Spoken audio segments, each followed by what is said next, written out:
Tous les matins, Ludovic nourrit ses brebis avec beaucoup d'attention. Allez, viens Fifi, viens. Viens.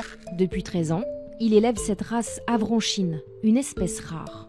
C'est une race qui est née en Normandie, qui a été créée au début du siècle dernier, qui est, alors on ne va pas dire en voie d'extinction puisqu'on ne parle pas d'une espèce, mais qui est en effectif très très restreint. Il doit rester à peu près 900 brebis reproductrices.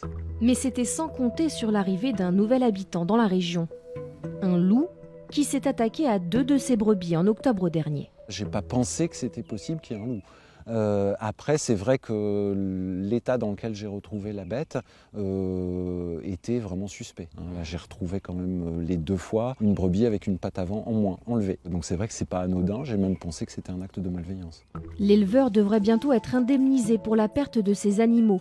Mais depuis, c'est un traumatisme pour lui. Qu'est-ce que j'en ai peur ? Maintenant, le matin, je me lève, je compte mes brebis. Quand il fait jour, je compte mes brebis. Je me dis, est-ce qu'il est passé, est-ce qu'il n'est pas passé ? Est-ce qu'il va repasser ? Aux dernières nouvelles, le prédateur aurait quitté le secteur. Mais en prévention, la préfecture lui a fourni un effaroucheur lumineux. Ça fait des gros flashs qui sont censés effaroucher le loup. Et j'espère que ça fonctionne. Ludovic a aussi installé cette caméra à déclenchement automatique. Je ne peux pas dire que ça me rassure, ça protège en rien. Par contre, ça peut être un élément en plus pour bien signifier que oui, c'est un loup qui est venu dans la parcelle.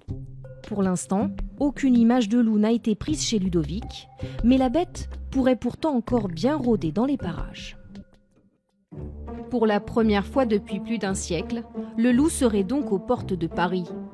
Éradiqué du territoire avant la Seconde Guerre mondiale, le mammifère est revenu progressivement s'installer en France dans les années 90, quand il devient officiellement une espèce protégée. Depuis, sa population ne cesse d'augmenter. 624 loups ont été recensés l'an dernier. Loin des Alpes où il est arrivé depuis l'Italie, le loup progresse maintenant partout en France.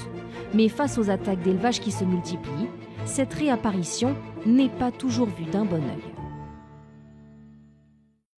En Normandie, les signalements de loups sont en augmentation depuis 2 ans. Il y a une empreinte d'un canidé de grande taille ici. Dans le département de l'Eure, ces agents spécialisés travaillent désormais à plein temps sur la présence du loup. On a comptabilisé à peu près 70 attaques sur l'ensemble de la Normandie. Néanmoins, c'est pas si exceptionnel que ça, puisqu'on est sur une espèce qui a une forte capacité de dispersion, qui peut parcourir jusqu'à 80 km par nuit pour trouver de nouveaux territoires. Pour suivre le mammifère, ils ont installé une dizaine de caméras comme celle qui se trouve chez Ludovic. Les appareils sont cachés à des endroits où l'animal est déjà passé. Là, il est positionné depuis plusieurs mois déjà. Pour l'instant, on a vu à peu près tout le registre de la faune sauvage locale, mais pas encore le loup. Aujourd'hui, les 2 agents vont donc découvrir les nouvelles images. Un blaireau. Un renard. Mais là non plus, pas de loup. C'est un petit peu chercher une aiguille dans une botte de foin. Le territoire d'un loup en France, on estime entre 150 et 300 km². C'est difficile, mais faut persévérer. Pourtant, les loups sont bien là. Pour preuve, ces clichés pris ici en avril 2020. Si certains redoutent sa présence, pour d'autres, le loup est un objet de fascination.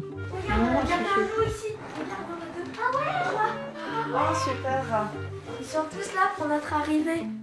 Timothée, Corentin et leurs parents vont passer la nuit dans cette tanière, en tête à tête avec cette meute de 11 loups. Oh, ils sont trop beaux. En plus, ils sont aussi proches. Ouais. En plein cœur du Grand Est, le parc de Sainte-Croix propose des lodges version safari. Pour une nuit au plus près des animaux, il faut compter un minimum de 110 € par personne. On s'attend à les voir, mais peut-être de loin, etc., qui viennent vraiment juste devant la vitre. À notre rencontre, c'est superbe, c'est superbe.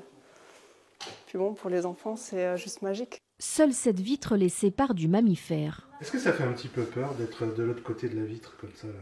Non, je crois pas. Un tout petit peu. C'est que si on a peur qu'ils auront peur et qu'ils pourront attaquer. Ils sont beaucoup plus beaux que je l'imaginais. Pourtant, le loup est considéré par certains comme un prédateur féroce.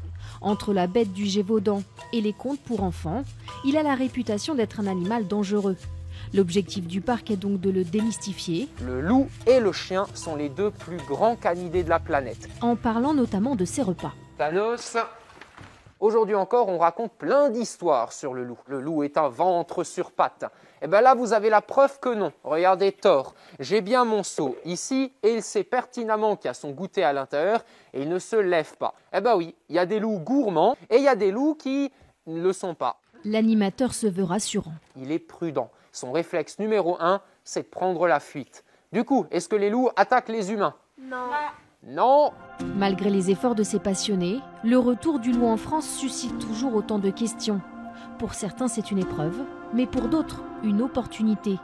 Celle d'apprendre à cohabiter et à changer notre regard sur la nature.